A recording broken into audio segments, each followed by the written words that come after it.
Então, boa noite novamente a quem chegou depois. Nós temos hoje nosso irmão Hélio Tinoco Reis, que fará a palestra. O nome da palestra, Hélio Tinoco, é de Vila Velha, da UEC, né, Hélio?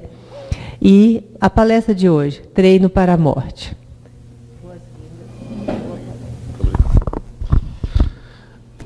Boa noite, meus companheiros e minhas companheiras. Que possa a paz de Jesus encher os nossos corações, que possamos todos nós, nessa véspera de feriado, sairmos daqui com o coração aquecidos, renovados, esperançosos, não é? Que possamos receber os benfeitores espirituais que estão aqui entre nós, da equipe do irmão Tomé, todo o lenitivo que viemos buscar.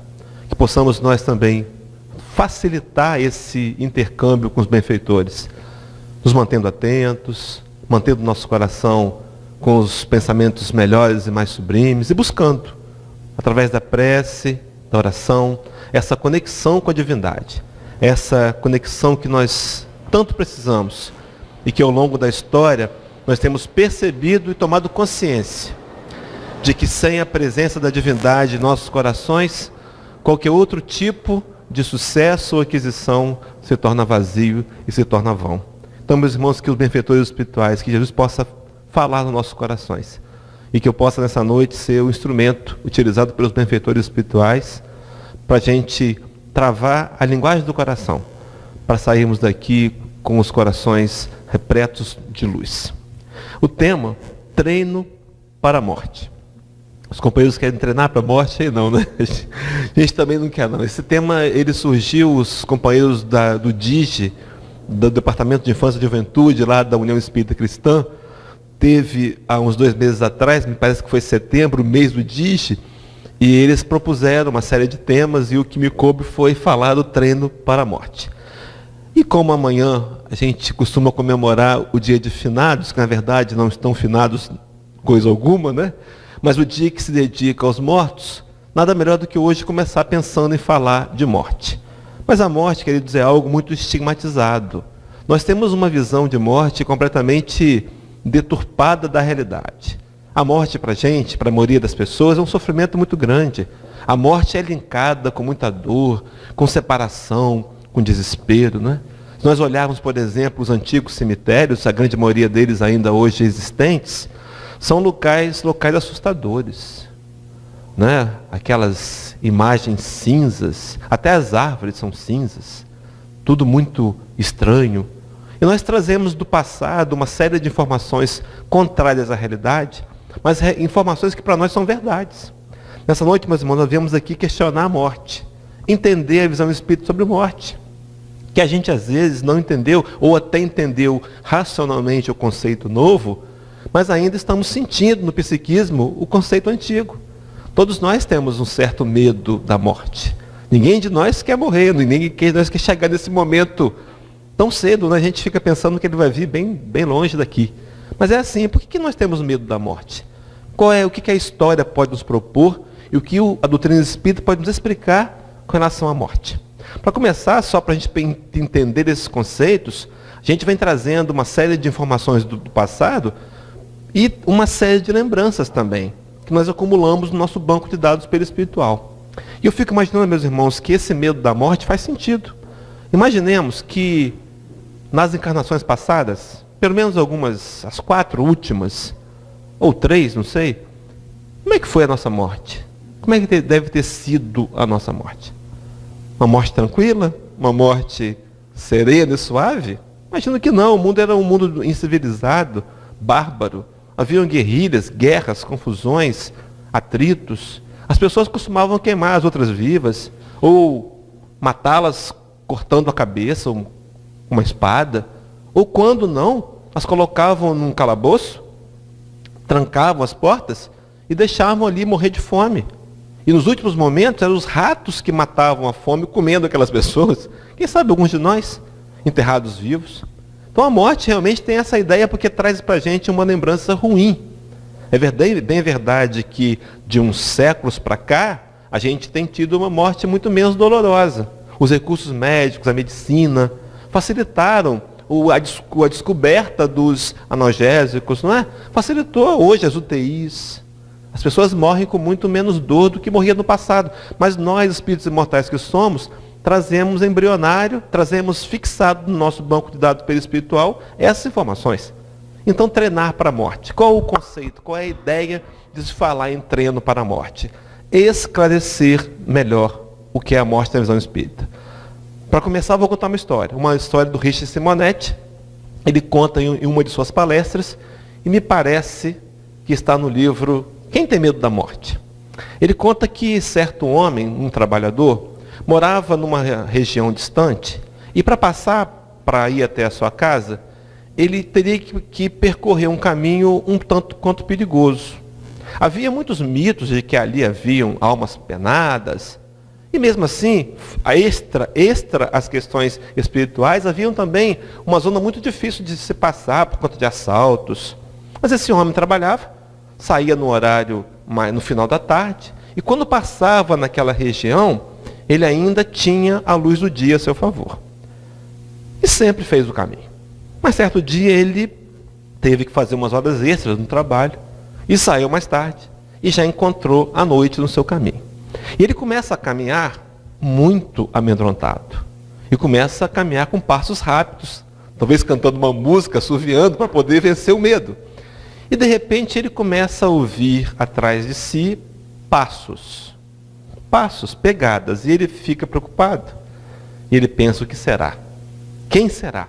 E começa a acelerar os passos. E aquela criatura também começa a acelerar os passos. E ele agora resolve correr. E sai correndo, e aquela criatura corre também. De repente ele passa por um ponto de luz, um bico de luz, um pequeno poste. E quando ele passa pela luz, ele olha para trás e enxerga e percebe um cavalo, um velho cavalo, que tinha por hábito seguir as pessoas que passavam por ali. No mesmo instante que viu o cavalo, o seu medo passou. Meus irmãos, quando nós tomamos consciência e aprendemos a realidade das verdades, com relação à morte nessa noite, os nossos medos se cessam. Então a proposta vai ser trazer a visão espírita com relação à morte. Para começar, vamos trabalhar Salomão. No livro de Eclesiastes, Salomão foi tido como um dos homens mais sábios do passado. No livro de Eclesiastes, ele vai trazer uma ideia, ele vai escrever algo que a gente vai trabalhar em cima de um raciocínio. Salomão é aquele que a gente lembra da história, aquele que tinha uma profunda sabedoria. Essa história, esse quadro, narra aquele episódio em que duas mulheres dão à luz na mesma noite, duas escravas de Salomão. Só que durante a noite, um filho de uma delas morre.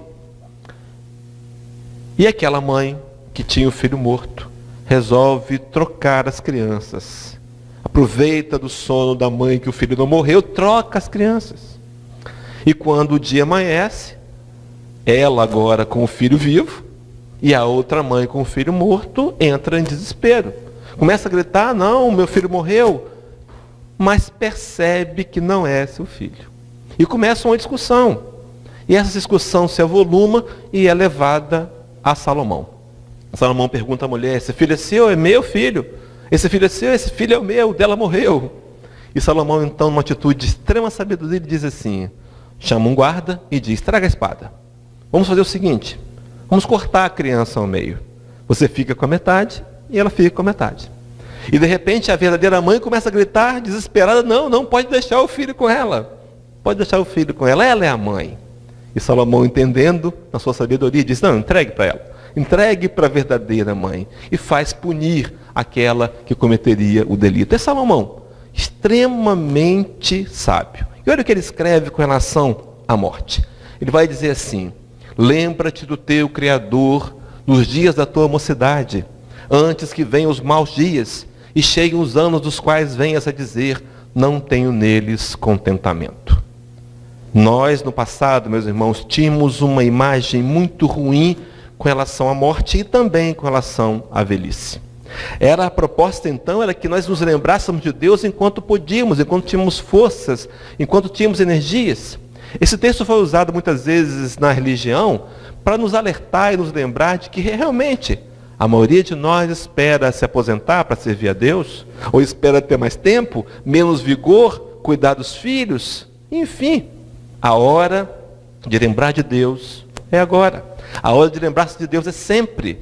Mas Salomão está dizendo, lembra-te do Senhor teu Deus nos dias da tua mocidade, antes que chegue aqueles maus dias, dos quais venha a dizer, não tenho neles contentamento. Observamos, meus irmãos, que aqui há um pensamento intrínseco. Salomão está dizendo que a velhice é algo ruim, é algo de descontentamento. Esse conceito do passado, o conceito mudou. Nós hoje chamamos de terceira idade a melhor idade. E faz sentido. É o tempo que temos mais liberdade, temos mais recursos financeiros para usufruir. Os conceitos foram mudando. Eu trouxe esse texto para a gente pensar nessa ideia. O conceito de velhice mudou. Hoje, a média de idade, pelo menos para o brasileiro, é 75 anos. Nós vemos pessoas com 100 anos com qualidade de vida, com um bom raciocínio, porque se cuidaram, investiram, não é verdade? Então os conceitos mudam. Vejam, meus irmãos, um registro bíblico, que muitas vezes para alguns de nós é tido como sagrado. Quando não é, os conceitos mudam.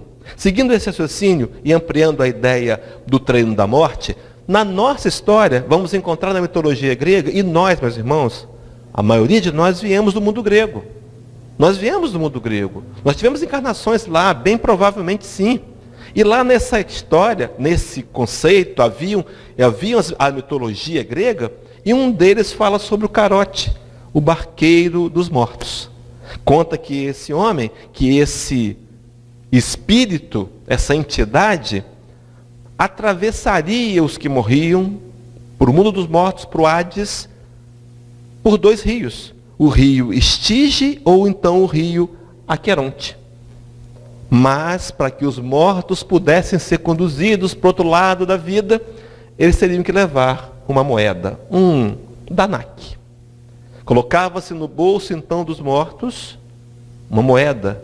Eles eram sepultados com essa moeda, porque acreditava-se de que no outro lado ela seria utilizada para pagar o trabalho de Carote, o barqueiro. Meus irmãos, por que essa ideia? De onde vem essa ideia? Meus irmãos, nós somos espíritos imortais, em evolução, nascidos de Deus, criados para a perfeição moral. E quantas vezes as ideias, essa sensação de necessidade de contato com a divindade, nos fez confabular as ideias da mitologia, da teologia, das filosofias, tentando compreender Deus. Mas percebam que o sentimento é o mesmo. Nós queríamos encontrar Deus, então coloca a moeda no bolso, para que ele passe e encontre Deus. Hoje ainda fazemos isso. As missas de 7º dia, as orações pelos mortos, muito bem aceitas, muito bem-vindas, porque os mortos precisam de pressa, é bem verdade. Mas quantas vezes ainda isso está ligado com a ideia de que precisamos, vejam bem, que o profundo da ideia é essa, encontrarmos-nos com Deus. Então a morte seria o encontro com Deus. Nós poderíamos pagar esse encontro. Lembra-te de encontrares com o Senhor teu Deus. Lembra-te, enquanto está jovem, de trabalhar para desenvolver o momento de encontrar com Deus. Seguindo essa mesma linha de raciocínio, é Amós, no Velho Testamento, tido como um dos profetas menores, capítulo 4, versículo 12, ele diz assim: prepara-te, ó Israel, para encontrares com o Senhor teu Deus. Meus irmãos, essas informações que nós trazemos aqui hoje são completadas pelo Espiritismo. Mas naquelas épocas, na época de Amós, tinha-se a sensação, lembrava-se de algum lugar, de que precisaríamos nos preparar para encontrar com o Senhor. Hoje a informação se repete. Nós sabemos, não sabemos de onde, hoje respaldado pelo Espiritismo, mas precisamos nos preparar para encontrar com Deus. Precisamos nos preparar para a morte, não é? Precisamos treinarmos-nos para morrer. Ouvia recentemente um seminário do Haroldo Dutra Dias, e ele dizia que nós nascemos e no nosso bolso é colocada a passagem de volta. Todos nós vamos voltar para o plano espiritual. Viemos de lá e de lá para lá voltaremos. A passagem está no nosso bolso. Tem até data. Nós é que não sabemos a data, graças a Deus. Né? Isso faz parte da misericórdia de Deus, mas já sabemos a data que íamos voltar.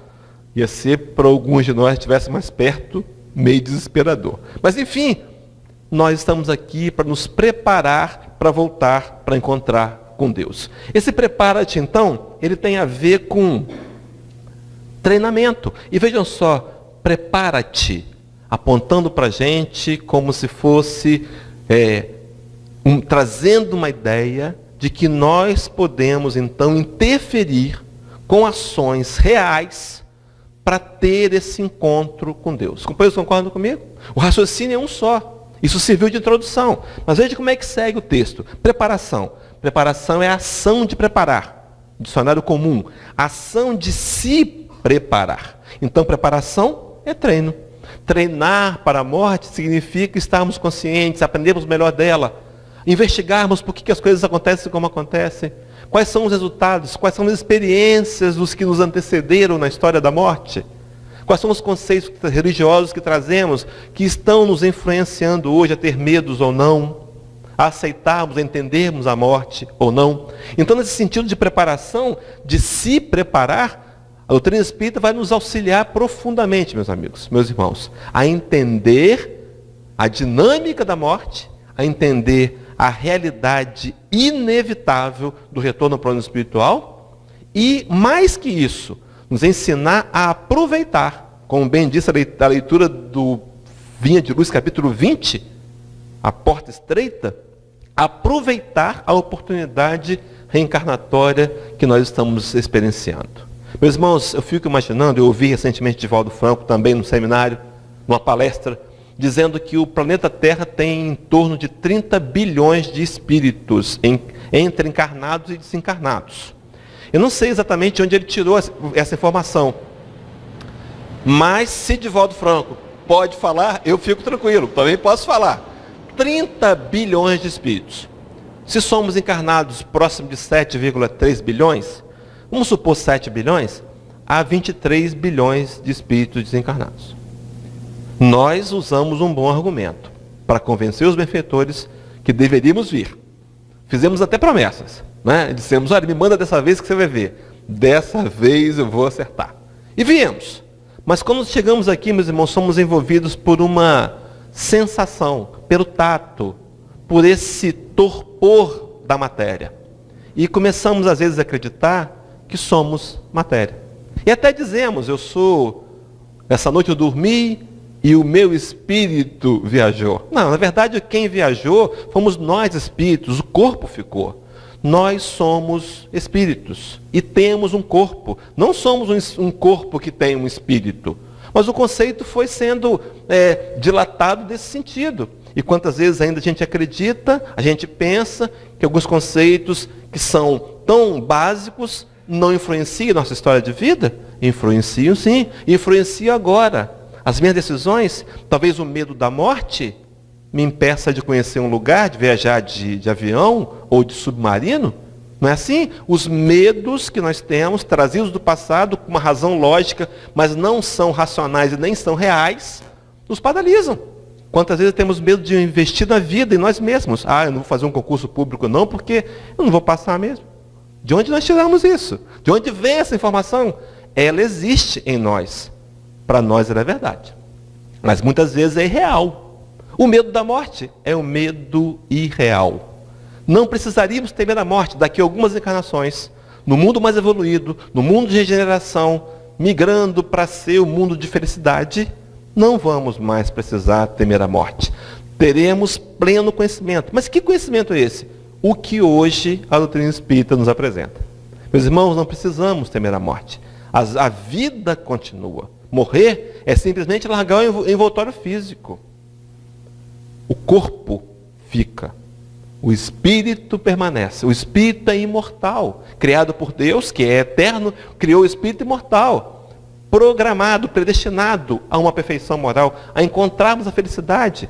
Hoje, meus irmãos, sem dúvida nenhuma de errar, nós somos melhores do que éramos ontem. E digo ontem, o dia de ontem. Somos muito melhores do que há 10 anos atrás, do que há 20 anos atrás, muitíssimos melhores do que algumas encarnações atrás. Nossos hábitos civilizados têm mudado, mas enfim, a proposta é de se preparar. E quando pensamos em nos preparar, Paulo de Tarso vai dizer para a gente, na carta que escreve aos Romanos, capítulo 14, versículo 12, ele diz assim, de maneira que cada um de nós dará conta de si mesmo a Deus. Meus irmãos, a preparação é nossa. se eu tomo consciência disso, se eu aproveito essa encarnação, se eu faço dela algo vitorioso, o que é transformar a encarnação em algo vitorioso?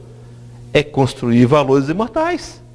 É sair dessa encarnação, retornar para a minha casa, que é o mundo espiritual, para a nossa casa, o mundo espiritual, amando mais, amando melhor, conseguindo ter desenvolvido a capacidade da indulgência, de me colocar no lugar do outro, aprendendo a perdoar, a ser compreensivo, tolerante, amoroso, refreado, conseguir conter os impulsos, exercícios que nós aprendemos a desenvolver no trâmite da vida. Meus irmãos, a vida é um grande laboratório, um canteiro de obras. Os relacionamentos são os laboratórios que vão me ensinar a tornar o meu espírito melhor. Mas o responsável sou eu. Quantas vezes equivocadamente apontamos por erro dos outros? E encontramos culpados nos outros ou do lado de fora, no exterior, para dificuldades nossas. E até nos sentimos, de certa forma, aliviados. Mas não resolvemos o problema.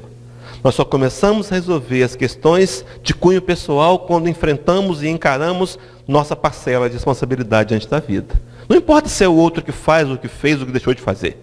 O que nós fazemos diante do que ele faz, do que ele fez, do que ele deixou de fazer. Isso é importante. Como eu me posiciono diante da vida. Meus irmãos, os problemas não resolvem. Os problemas não foram feitos para nos fazer pessoas melhores, não.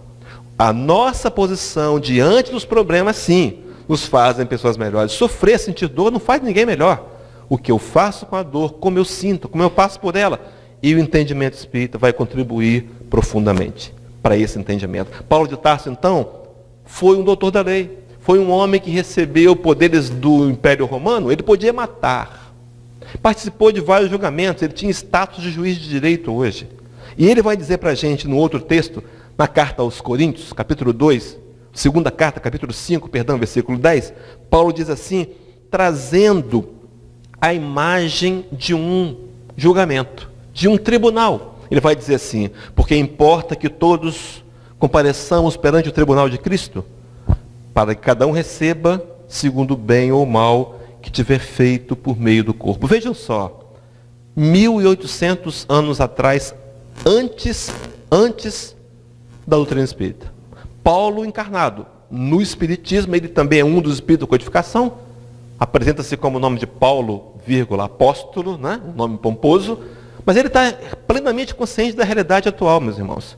O que importa é que um dia todos nós vamos passar pelo tribunal do Cristo. Que tribunal é esse? Na religião, nós achamos que era um tribunal condenatório, né? E agora você está diante de mim, tem que reconhecer. Não. A doutrina espírita revela para a gente, na sua doutrina, de que o tribunal é um tribunal que vai nos ajudar a compreender nossos erros. É um tribunal corrigitivo, corregional, não é um tribunal punitivo. Vamos passar por um encontro quando voltarmos ao plano espiritual, depois da tribulação, depois da perturbação natural, do desprendimento do envoltório físico, do espírito do envoltório físico, do perispírito ligado, célula a célula. Vamos passar por um período de retorno ao plano espiritual e depois de refeitos, vamos ter uma reunião de avaliação. Não para ser condenados, não, mas para ser avaliados qual foi o bem ou o mal que fizemos diante da oportunidade do corpo que recebemos, meus irmãos. Para quê? Então eu vou descobrir nessa reunião, vamos estar presentes ali, com certeza, meu anjo de guarda, alguns espíritos familiares, amigos que torcem por nós hoje, que estão fora do envoltório físico. Vai estar também um preposto do Cristo, representante do Cristo, algum dirigente da colônia, e aí a gente vai ser avaliado. Então eu vou descobrir lá que eu não fui um bom marido, por exemplo. O que vai acontecer comigo? Eu vou receber um treinamento de como ser um bom marido. Para na próxima encarnação, eu ter chances de acertar. É isso. Não é nada condenatório, não há um inferno. O inferno é ideia nossa, meus irmãos, para tentar explicar Deus e para tentar de alguma maneira manipular as massas. Mas vejam bem, o bem ou o mal que fizemos por meio do corpo. Meu querido, esse corpo que nós temos vai desaparecer. Ele vai voltar a ser pó. Ele veio do pó ele vai voltar.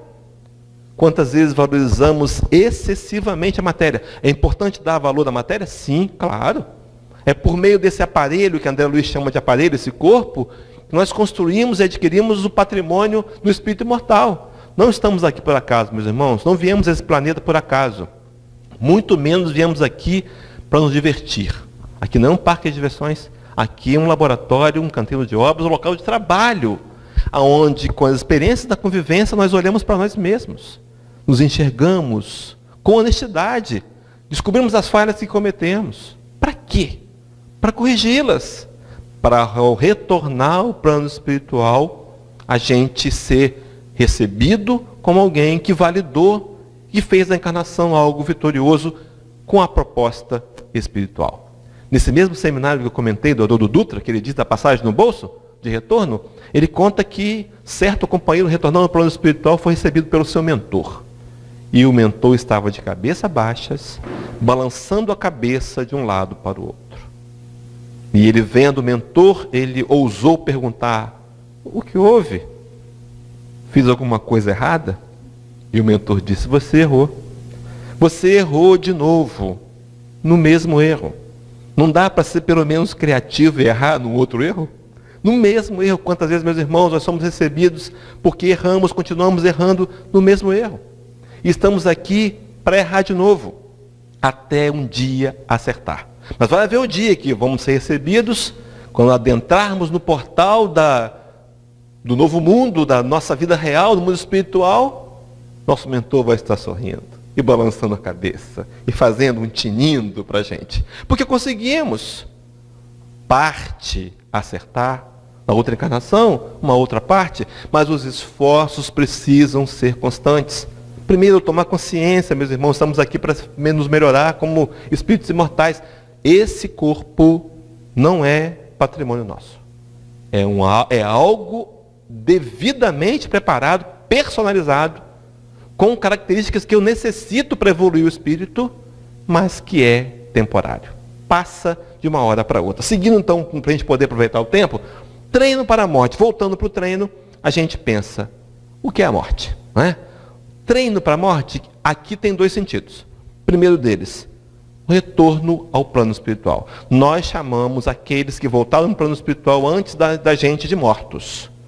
Morte, então, é o espaço onde as pessoas que retornaram ao mundo do extrafísico permanecem. Na linguagem espírita, erraticidade. Então eu posso me preparar para a erraticidade? Para conquistar um lugar melhor? Para conquistar sensações e sentimentos melhores? Sim. Mas também tem a vertente de pensar no momento da morte. Muitas pessoas são preocupadas e sofrem pelo momento da morte. Será que morrer dói? O que é morrer? Será que a dor é física, é somente física? Ou será que a morte está ligada, a dor da morte é ligada aos vínculos da matéria? Então eu sou muito materialista, então eu vou morrer, eu vou largar isso para quem? O que eles vão fazer com o meu patrimônio que eu conquistei com tanto suor? Não é? Será que eu vou perder? Quantas vezes nós sofremos com a matéria sem morrer? Porque estamos, por exemplo, envelhecendo.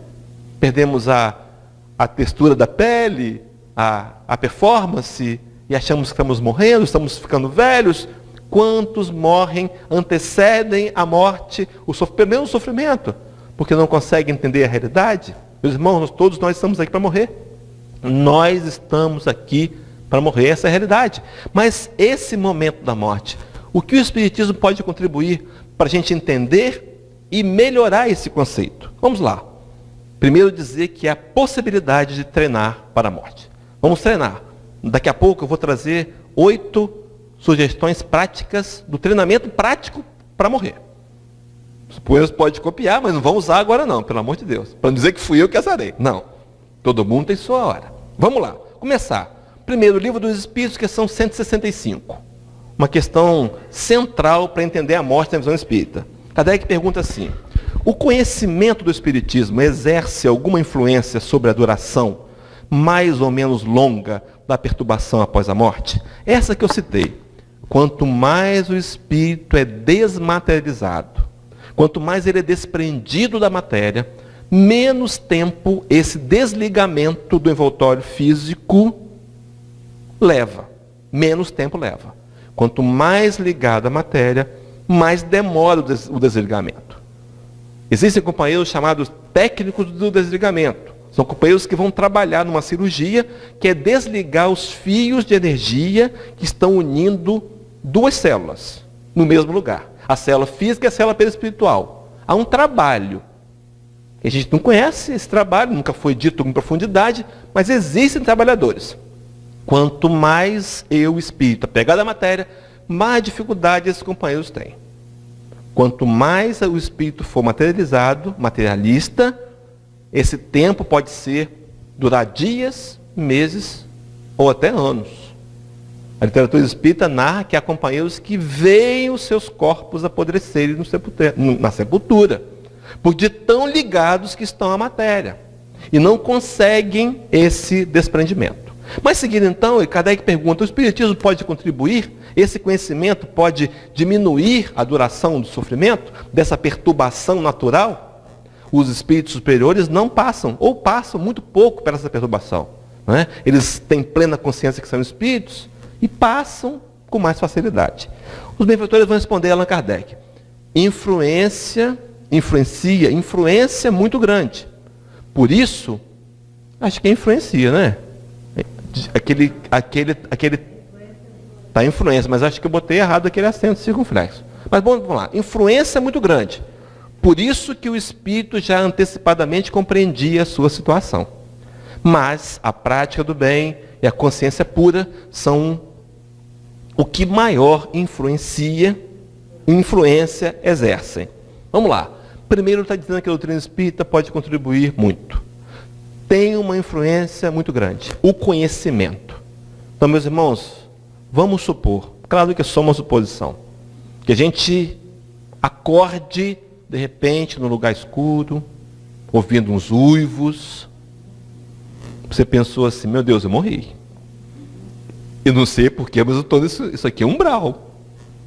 Esse conhecimento ajuda, porque eu vou começar a fazer prece. Senhor, eu estou no umbral, onde foi que eu errei? Me ajuda aí, Senhor.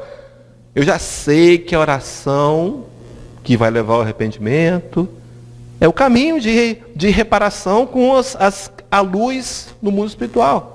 Então esse conhecimento ajuda. Mas o que ele vai dizer? Meus irmãos, eu acho isso de uma extremamente equilibrado e centrado. Os benfeitores não estão dizendo de religião. Porque senão ele podia ter dito, não, o espiritismo vai ajudar muito. Vem para o espiritismo. Não. Ele está dizendo que o espiritismo ajuda. Esse conhecimento ajuda. Mas o que, olha só, mas a prática do bem e a consciência pura são o que maior influência exercem. Então, para ter a prática do bem e a consciência pura, independe de rótulo religioso, de denominação. Não é? Eu me lembro quando eu era evangélico, e posso falar isso com propriedade, estive lá nos bancos da Igreja Batista durante alguns anos, e a gente dizia que a gente ia para o céu. E os outros não iam, porque criam diferente da gente. Era uma limitação de entendimento. Todos nós vamos voltar ao plano espiritual. Não importa a sua religião. O que importa é a prática do bem e a consciência pura. Quando eu vi a prática do bem, eu me lembrei de Emmanuel, na lição 162, uma frase que é muito citada pelos palestrantes, que nós às vezes não conhecemos o endereço. Mas é aqui que Emmanuel diz, o bem que praticares em algum lugar é teu advogado em toda parte. Tem uma narrativa num livro de Chico Xavier, eu não me lembro se é Crônicas e Apólogos, ou um desses três dessa série. E aí Chico conta que certo homem era muito ruim. Ele era um homem mau, sentia prazer em fazer o mal. Mas um dia, num lampejo de luz, esse homem vê um garoto sentado na calçada pedindo esmola, com fome. E ele, não se sabe porquê, foi numa padaria, comprou um pão e jogou no rapaz. Nem sequer quis dar, jogou o pão, foi embora. E ele desencarnou. E por conta desse mal que ele trazia no coração, foi para uma zona umbralina. Para quê? Para ser castigado e punido? Não.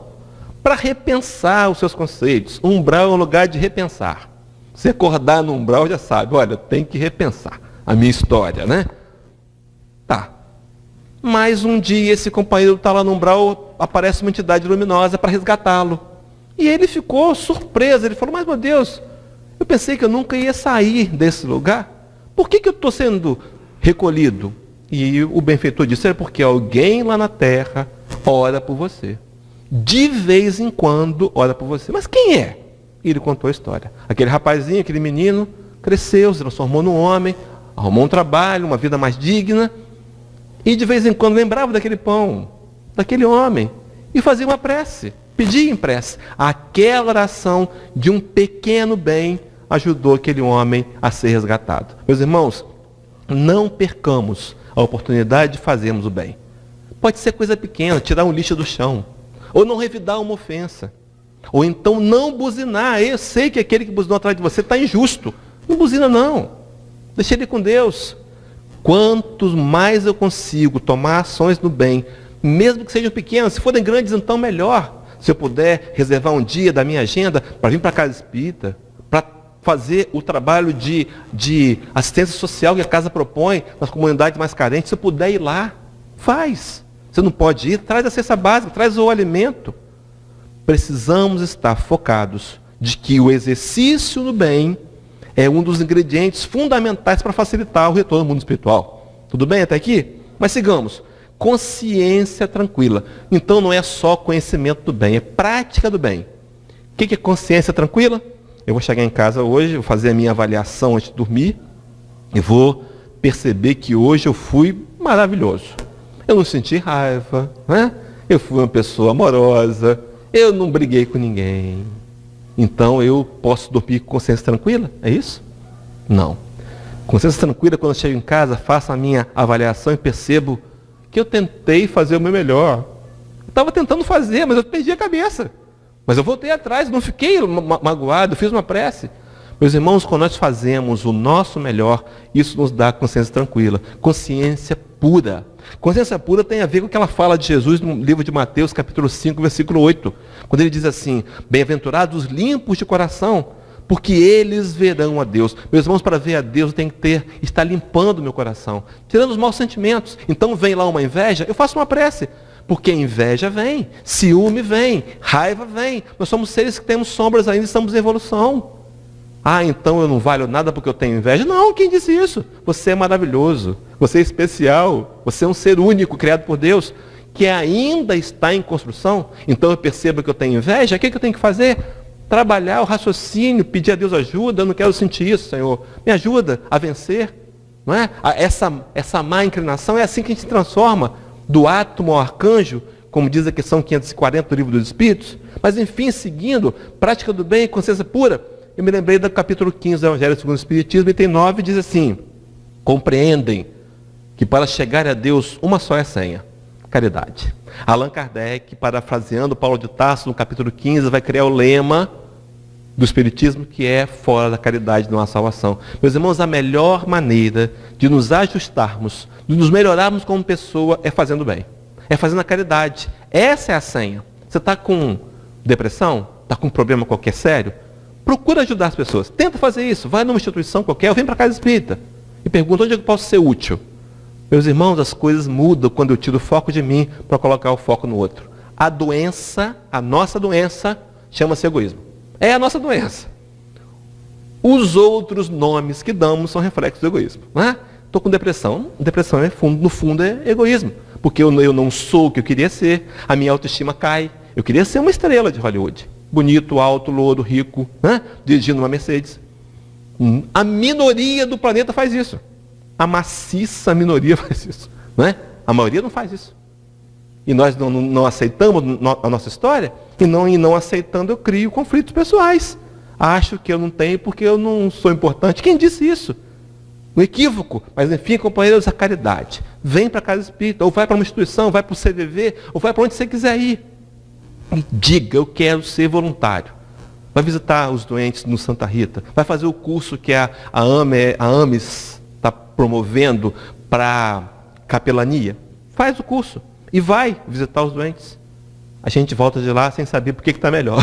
A gente pensa, o que aconteceu? Eu não fiz nada. Fez sim. Tomou consciência de que nós somos seres que podemos servir. O serviço sim, a caridade é a senha. Mas seguindo para a gente poder entrar na parte prática do treino para a morte, então o Espiritismo ele proporciona muito grande influência. Mas que conhecimento é esse espírita que propõe, que promove essa influência? 2 itens só. Primeiro deles, vai dizer da imortalidade da alma.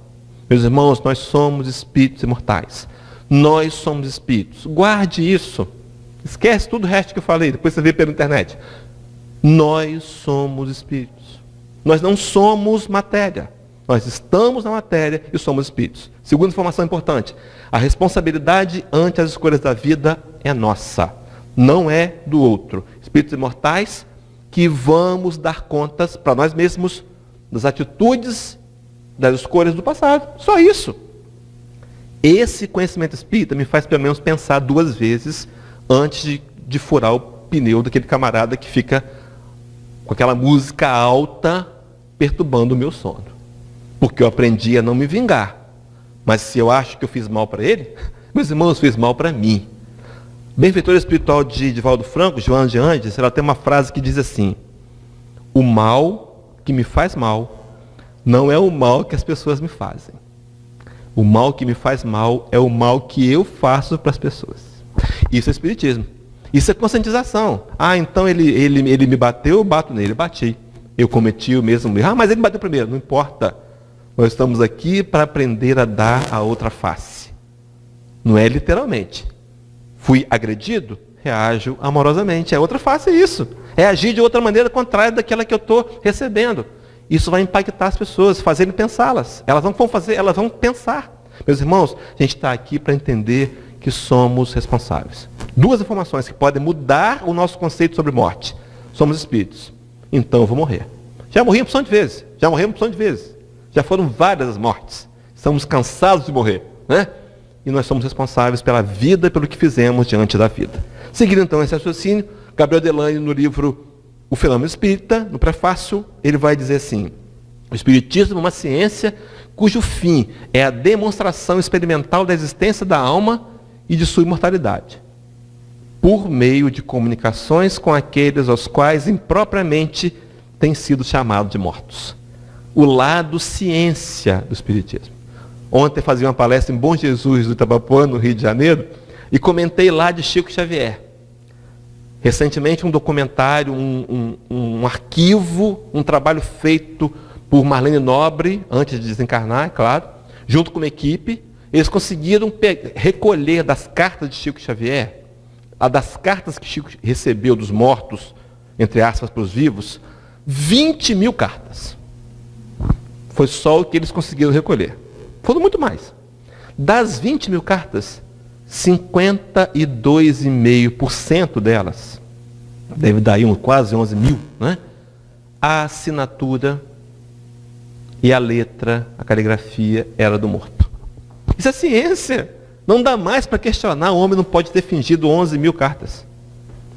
Mais que isso, na totalidade das 20 mil, havia em cada uma delas uma expressão que só o morto e o que recebeu a carta sabiam. É aquela mãe que chama o filho marmanjo de tchutchuquinha, e se isso cai na internet vira uma piada, na carta ela escrevia: meu tchutchuquinha.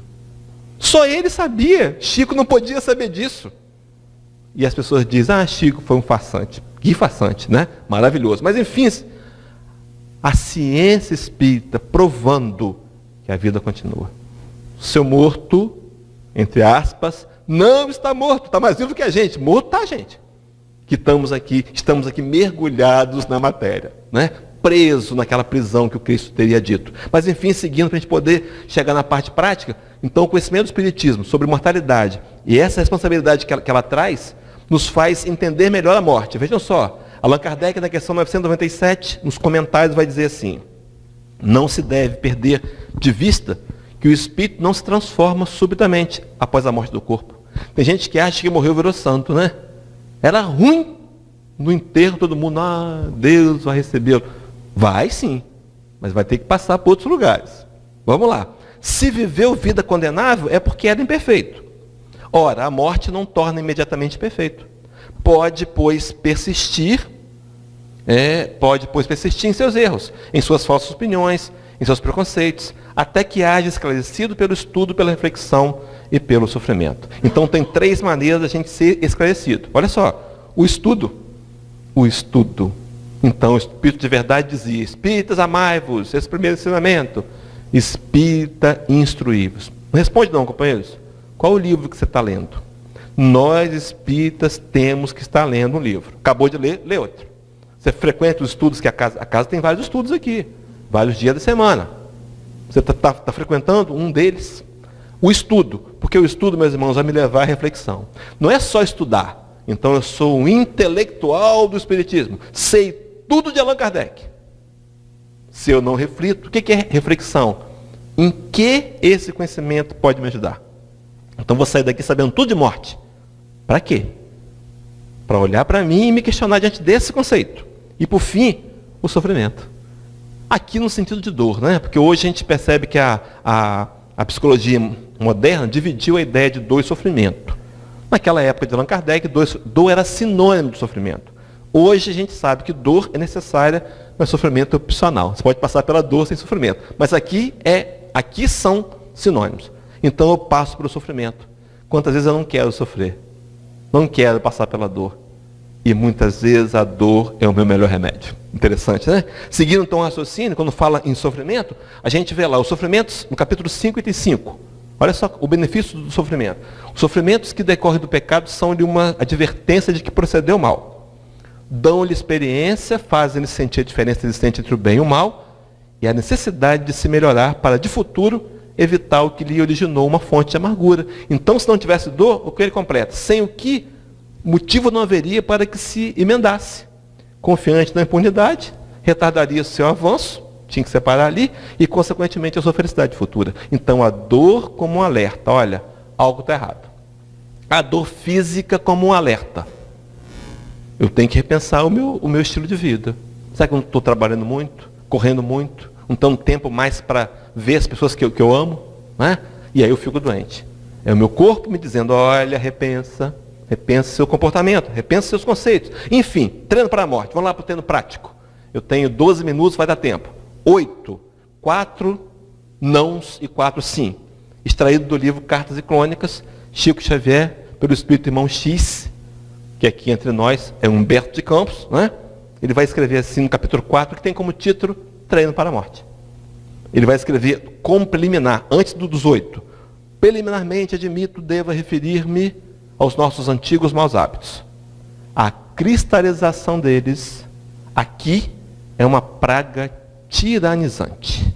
Então, aqueles maus hábitos que nós, às vezes, preservamos e cultivamos aqui, no mundo espiritual, pode se transformar em algo tiranizante. Tá, primeira coisa a fazer. Primeiro, treino para a morte. Todo mundo pronto? A renovação dos seus costumes pelo prato de cada dia. Ele está falando em comida. Ele fala de carne. Vale a pena ler o livro, quem quiser, pegar o capítulo. Carnes. Ele fala para a gente diminuir gradualmente a carne. Em alguns outros momentos, os benfeitores espirituais chamam de nosso estômago de cemitério de animais. Tudo bem, nós precisamos ainda da proteína animal. Mas está na hora de começar a repensar em diminuir. Comer menos carne, comer mais carne branca, tomar mais água, comer mais frutas e legumes. Você comeu fruta hoje? Quanto tempo a gente não come uma fruta? Não é? Eu me lembro recentemente, fiz essa pergunta mesmo, fiquei com vergonha. Aí fui no supermercado e comprei umas frutas. É tudo corrido. Não é? Miojo, jamais. Meus companheiros, diminuir a carne. Outra coisa que ele fala do estômago. Cuidado com os estimulantes alcoólicos. Não é? Bebidas, esses excessos de bebida, o hábito de beber, não estou dizendo tomar uma tacinha de vinho de vez em quando, não, isso pode-se, deve-se, né? Mas prolongados hábitos de beber, tem gente que só dorme depois que bebe. Enfim, ele está sugerindo que a gente diminua. E vai fazer uma ligação com o livro Missionários da Luz, vai falar de vampirismo. Meus irmãos, os meus hábitos, beber, por exemplo, atrai. Não é aquele hábito, tomando uma cerveja, um chopp com um amigo, equilibradamente, não. O pessoal fala enxugando o pote, né? Atrai aqueles companheiros invisíveis que eram alcoólatras, que ainda não conseguiu desprender-se por completo da matéria, e que vem para vampirizar, para sugar o sabor que você está tomando. Eles vêm por isso e ficam. E aí você sente uma vibração pesada, você não está bem por conta de hábitos. Vamos lá? Segundo, para a gente melhorar, então, o treino para a morte.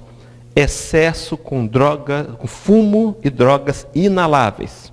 Ele está dizendo, esse livro foi escrito em 1966. Em 69 nós passamos por isso, nós conhecemos o Festival de Woodstock. Não é? Uma apologia ao uso da droga, da maconha. Meus irmãos, ele está dizendo para tomarmos cuidado com o tabagismo. Tem espíritos que se tornam viciados em tabagismo e passam por várias encarnações para tentar vencer o hábito. Nós hoje temos consciência que faz mal. Está na hora de lutar, procurar ajuda médica, se for o caso. Procurar ajuda médica já existe. Para a gente voltar para o plano espiritual, para desencarnar, imagina do outro lado, querendo fumar um cigarrinho, não tem um cigarrinho lá. Não é? A agonia tiranizante que isso vai causar. Terceiro, ele fala ainda para a gente evitar, tomar cuidado com o sexo desregrado. A gente fala em drogas como sendo as drogas físicas, materiais. E as comportamentais? Né? Tem gente que é viciado em sexo pela internet, a pornografia. Tem gente que só vive pensando o tempo todo em sexo. Sexo é importante? Tem seu lugar? Claro que sim. Mas é preciso que a gente tenha cuidado com o sexo desregrado. Ele vai dizer assim, Humberto de Campos, guarda muito cuidado na preservação do seu equilíbrio emotivo. Tem um livro chamado Sexo Além da Morte, orientado pelo espírito André Luiz, que vai contar para a gente das colônias espirituais, no mundo espiritual, de companheiros que se reúnem para atividade sexual. Viciados em sexo, dependentes de sexo. E sofrem muito por conta disso. Quarto, para a gente poder avançar, ganância e apego material. Cuidado. É meu, isso é meu, eu quero. Tem gente que norteia a vida por um sonho material. Nós temos muito mais algo importante a fazer. Quinto, agora o proativo. Ame sua família. Ame sua família. Eu não estou tendo tempo para minha família. Algo está errado. Mas eu tenho que trabalhar para dar aos meus filhos o que eu não tive. Tudo bem. Mas você teve o abraço. Você teve a presença. Nós hoje estamos dando presentes para não estar presentes. Né? Repensa isso. Ame sua família. Sexto, para poder avançar por causa do relógio. Viva dedicadamente sua fé religiosa. Estou dizendo que é para ser só espírita. Não, se você é espírita, vive como um bom espírita. Tente ser um espírita melhor. Luta para vencer o orgulho e o egoísmo. Luta para vencer a vontade de não perdoar, o ressentimento. Assim que a gente se torna um espírita verdadeiro. Se você é católico, vai à missa. Frequentemente, participa da homilia, participa das pastorais, vai lá ajudar voluntariamente, tem opção de pastoral aí, né, da sobriedade, que trata dos doentes, fronte de trabalho. Então, eu sou católico, seja um bom católico. Sétimo, dentro do sexto, pratique seus conceitos, seus preceitos e orientações. Sétimo, faça o bem que puder, sem a preocupação de satisfazer a todos. Humberto de Campos muito centrado aqui, né? Não dá para satisfazer todo mundo, mas faz o bem dentro dos limites das suas forças. E oitavo e último, como preparação para o treino da morte, conserve o sorriso.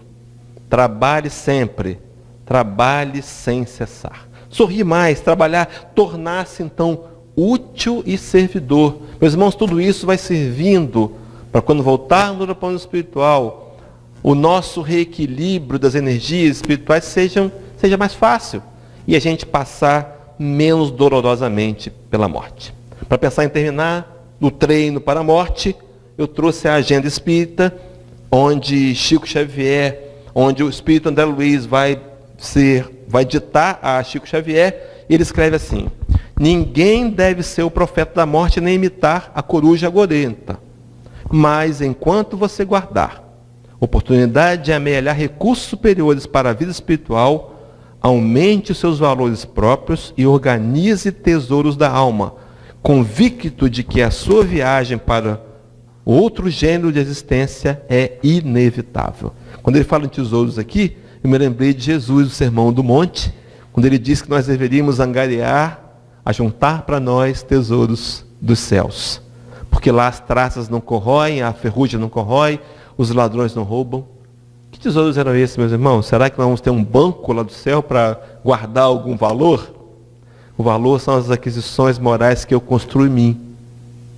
Que se eu entender que eu preciso perdoar mais, eu preciso ser mais humilde, eu preciso ser mais equilibrado, eu preciso adquirir essa sabedoria, igual a de Salomão, para decidir melhor diante das propostas que a vida me oferece. Mas enfim, nessa conclusão desse livro, diz assim, que a vida física é uma escola abençoada, é insofismável. Mas se você não se aproveitar dela, a fim de aprender suficientemente as lições que se destinam ao seu engrandecimento espiritual, em nada lhe valerá o ingresso no aprendizado humano. Passamos pela vida, saímos dela cheios de diplomas, certificações, né? Bolsos cheios de dinheiro, vai ficar tudo para trás. E o nosso coração? O que estamos levando de construção no espírito imortal? Há um ditado anônimo que diz assim, quando nascemos, choramos. Não, quando nascemos, choramos enquanto todos à nossa volta sorriem. Vivamos a nossa vida de maneira tal que quando deixarmos este mundo, possamos sorrir enquanto todos à nossa volta choram. Como é que eu tenho vivido? Meus irmãos, o que nos espera do outro lado é exatamente o que vivemos hoje. Se sonhamos em ser melhores, vamos encontrar do outro lado possibilidade de sermos melhores. Se lutamos aqui, se travamos aqui uma luta para vencer a gente mesmo, é isso que vamos continuar fazendo do outro lado. Mas se aqui eu abro a guarda, eu fraquejo, construo vícios, maus hábitos, valorizo mais a matéria, o que vou encontrar é a mesma coisa do outro lado. Os mesmos companheiros de vibração. Talvez alguns até mais sofridos do que a gente. E para terminar de verdade, agora Chico Xavier, dentre tantas frases que nos deixou, falando de morte, ele traz a frase de vida. Chico diz assim, Deus nos concede a cada dia uma página de vida nova no livro do tempo. Aquilo que colocamos nela corre por nossa conta. Meus irmãos, o que vamos escrever hoje na nossa página da vida? Quando eu chegar em casa, eu posso refletir, cometi alguns enganos, cometi alguns erros na minha grafia no dia de hoje. Mas é amanhã. Eu posso tentar escrever um poema, eu posso tentar escrever um bilhete, mandar um e-mail de incentivo, de motivação, riscar a crítica. Eu posso fazer. O que eu tenho feito com a minha vida? Meus irmãos, falar em morte, para nós espíritas, é nos perguntar, para terminar.